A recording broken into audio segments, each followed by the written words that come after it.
My name is Carol, and I first became involved in Mary's Place because I was homeless at the time. And I actually needed a driver's license, I needed an address, I needed to know, how to go about getting an address. So I had heard about Mary's Place when I was thinking about learning how to knit, and for whatever reason, it came up as a place to donate knitting supplies. And then I looked up more things on the internet about Mary's Place. So I walked into the door of Mary's Place in 2003. And then I stayed going back and forth and living in my car at the time. And so I've seen Mary's Place from, of course, this was a day center, but I've seen Mary's Place from both sides, being homeless. And then I was actually hired in 2007. And what do you do at Mary's Place? In 2007, I was the office manager, which was a part-time position, because you have to realize it was very much smaller than it is now. The pastor of the Church of Mary Magdalene was the only full-time employee, and everybody else was part-time, and there were about 5 or 6 of us. And what do you do now? Now I work directly with families. I think of it as floor support, or I sit and interact with families and help them hook up with services if they ask me a question, try to talk with them in passing, and whatever they need. I can look things up. I can find somebody to help them if I don't know how to help them. Mostly I'm there if I'm needed. Great. So, Carol, what is your favorite memory of Mary's Place? A moment, an interaction, an experience that you've had, and there can be more than one. Some of it is things that I observed rather than I participated in. I know our executive director, Marty, when she started Mary's Place, she was much more hands-on than I know she's sad about that, but she was able to be much more hands-on then. And she helped a woman who was sitting in the day center crying. And I was homeless at the time myself, but she asked and found out what she needed, that she couldn't speak English and that her kids had been taken away and she wasn't getting the help she needed because of language barriers. And she went everywhere with Marty to get her kids, with this woman, to get her kids back.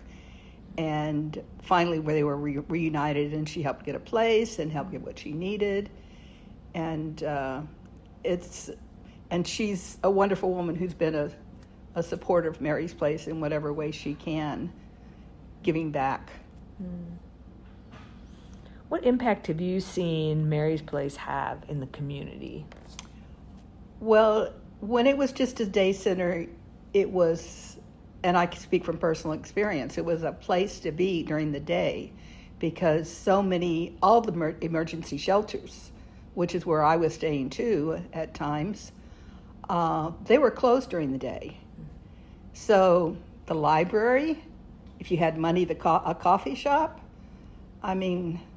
where were you going to go during the day? There was another day center, but it was much rougher than Mary's Place. I think I once spent 45 minutes there because I was desperate for some place to go in between. Mm-hmm. It was not a place I wanted to be, whereas Mary's Place was. And how have things changed over time with Mary's Place? Well, now with the family centers, the family shelters, it's impacting so many people. And the need is there because for a while there when I was the office manager and we were much smaller, I think we started out with motel rooms and then we had one shelter, I was answering the phone and turning families away.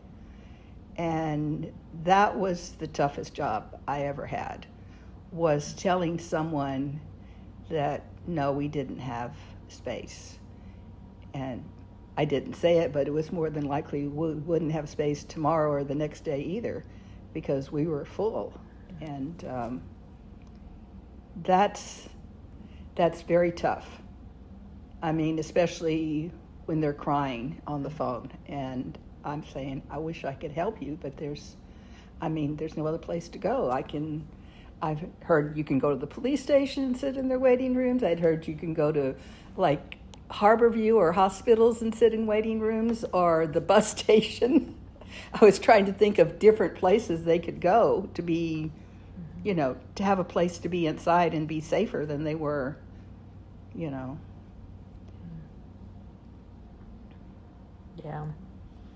What's one event or time period that you remember that's particularly important to the history of the organization? That's a tough one because I've worked here.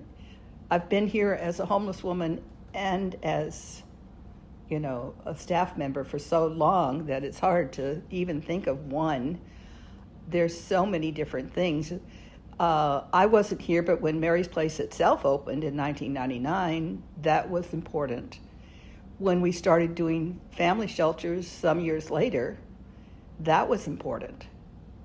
And as we've added new shelters and grown and gotten the support of larger organizations such as Amazon and Starbucks, I don't know if they're still involved. I don't know as much anymore now that I'm no longer in the office and seeing a lot of this, but just the support of corporations allowing us to grow as much as we have. And unfortunately, it's still not enough with families, and I'm sure it's not enough for women. I work with WHEEL a little bit, but mostly the Homeless Remembrance Project, and I heard a recent report that there's women that are just not getting into shelters. It used to be that wasn't the case. Now there's a lot of single women that are not getting into shelters, much less women with children and any family with children. I mean, no child sleeps outside, and I think it's with the results of the pandemic and the eviction moratorium no longer being there. It's just been tough, and it's not getting any easier. I mean, I've heard reports of 25 families being turned away or more every night, and it's hard. Yeah. In a way, I'm glad I'm not on that side anymore. Yeah. Well, going back to the early days of the day center, tell us what that was like, some of your memories from those early days. Well, we still had what we call Bon Mary's. It's now Mary's Marketplace. Those were important days. That was the days that we had that was important. And I actually ran it a few times. And everybody you had to have points. We were stricter now than we are now about the points, it seems. But I was in charge of posting the points. I had little punch cards. That was fun. But what was the question again? Just some memories about Yeah. early days. What other kinds of you did activities? I know that the women went on outings. They did go on some outings. The Christmas outing was always fun because they went and saw all the different things like the teddy bear suite, and they ended up riding the carousel. And I think we went to Starbucks and got hot chocolate or something, or coffee, whatever you wanted, and that was fun. But we had a wonderful volunteer. I'll even say her name was Jo. I don't know what happened to Jo, but she was so creative. I mean, we had Groundhog Day. We had Island Day in the summer where it was a vacation. So some of those events were really, really special because she was creative. Valentine's Day was, and my funniest memory was I happened to come in on an off day to do some office work, and there was Jo. She was separating Christmas candy into different colors because red was for Valentine's Day and green was for St. Patrick's Day. The red and green candy, she was going to get them at the cheap price. Probably Marty bought them. And so we weren't paying full price. Making them work for multiple holidays. I've done that myself since then. And there was a medical clinic. Oh yes, we haven't had. I haven't gone. I used to go to that even as if it was space available, even as a staff member, I would use their services. Bastyr University would come one day a week when school was in session, and bring student naturopaths. And they provided everything. I mean, you could, if you weren't careful, you would have bags and bags and bags of pills. I remember one time they said, Carol, would you really take all, the student was prescribing this, that, and the other, and the doctor said, Carol, would you really take all of that? And I went, no, not really. I had to be honest when I looked at it. What were some of the best things that were in the Mary's Marketplace? I got a cassette recorder. Oh, there you go. The people behind me were really upset that I got it before them. You know, there were times when there was stuff I wanted that other people got because, you know, we drew numbers and you weren't always first. Mm-hmm. I don't think I was first more than once in 3 or 4 years, or 3 years, whatever it was. But I stayed in Tent City one time for a short period of time, and I was really happy to get a flashlight to go to the porta potty overnight. Yeah. Oh. What about the meals? How were meals handled? Meals? Well, now it's wonderful. I mean, I just can go to the cafeteria. If they have extra food, I can get it. But back in the day, it was what's for lunch and who's going to cook. And so I cooked a couple of times when I was homeless, and it was like, I'm the kind of person, I read a recipe and I go get the ingredients. I don't look and see what would I have and decide what I can make out of that. And so both times I made spaghetti sauce. And one time I flavored it with pepperoni, and the other time we had some, there was a restaurant that donated marinated mushrooms, which otherwise it would have been plain old spaghetti sauce from the can, because that's what we had. Yeah.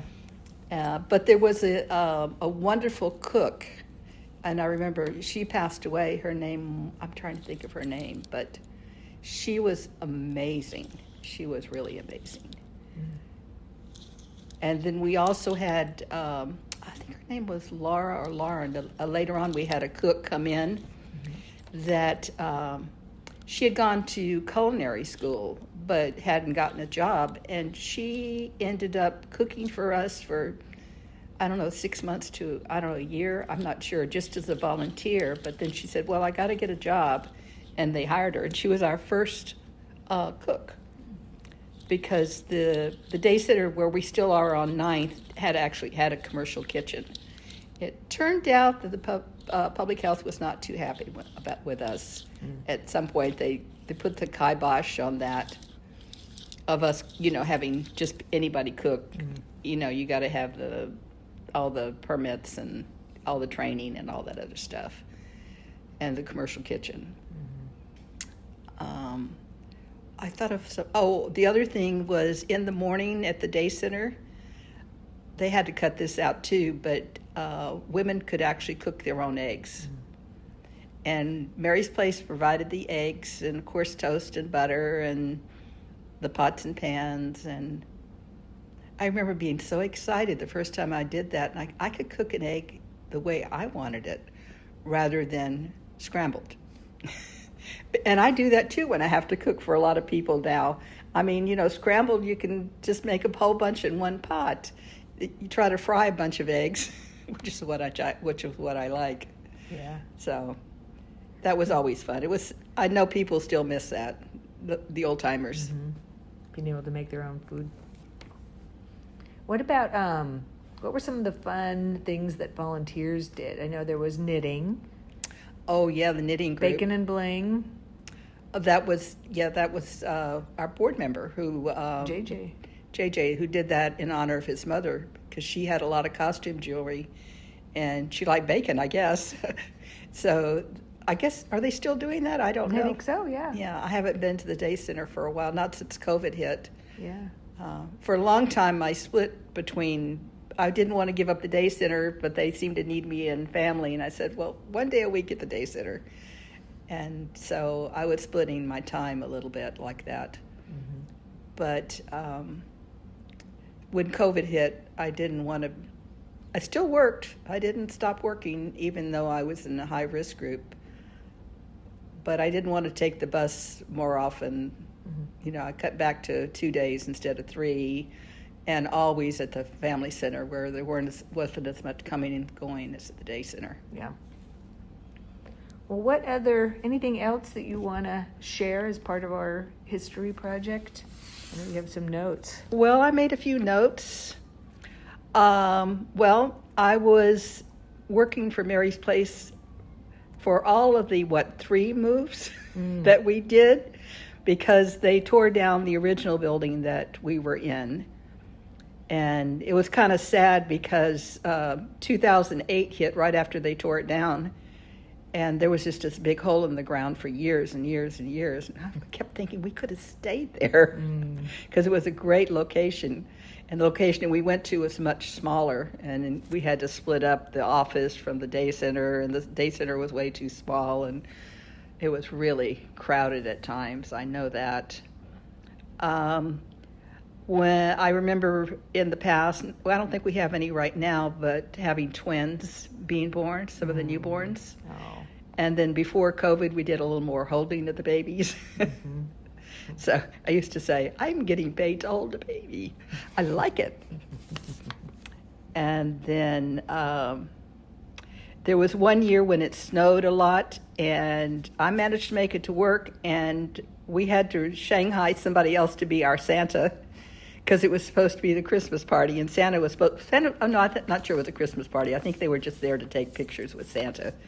So we had the outfit, and Santa couldn't make it? Santa didn't make it, so we Shanghaied somebody from another organization that was nearby to do that. Let's see. When I worked up north in the bank building that I don't know if it's been torn down yet or not, but there was one elevator, and the elevator would go out, and we're schlepping babies and strollers and Up the stairs. it was like 4 stories, I think, or something Yep, like that. It was. Oh, we were always really happy, very happy when the elevator was fixed. It was so old, I think they had to manufacture parts for it. And then I love the story of one lady. She had really severe mental health issues. I mean, she was dirty, and she wouldn't wash herself. She was coming to the day center all the time. And this wasn't something that actually Mary's Place did, but for some reason, I think she got into trouble and was arrested or something. But she came back after she got on meds, and she was dressed nicely. I didn't even know who she was. And she had been there for years. I mean, I don't remember her name now. But having her come back like that and seeing how much her life had improved by having someone address her mental health issues. Yep. And I think of all the homeless people, so many homeless people, part of their issues and the reason they're homeless is because of mental health. And I'm sure this was true for her too. So, I'm not sure I'm not the person to decide how this should be handled, and I guess you can't force someone to take medication if they're not going to take it. And I hope she continued. I mean, she didn't come back after that. I think she was back with her family or something, but I hope that she stayed okay and wasn't homeless again. Yeah.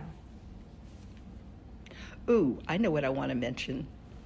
We used to have a fundraiser called the Hats and Tea. Ah, yes. I loved the Hats and Tea. I was so sorry when they stopped doing it. It was like this great big huge tea party. I spent a lot of time, doing credit cards and stuff, but just preparing for it and seeing everybody dressed up to the nines, and there were some fabulous hats. I didn't have a fabulous hat, but that's okay. was fun. That's it? That's your list? That's an awesome list. Yeah. Thank you so much, Carol, for sharing this with us. It's going to be a really important part of the project. This has been really fun. Well, I've seen it change so much, and it's hard for me to think about what it was like back then and to see it now. I would never have dreamed it would be what it is, and I'm really happy that it is what it is. Well, thank And you I for hope your role in making it what it is. Doing my best. Yeah. Well, thank you again.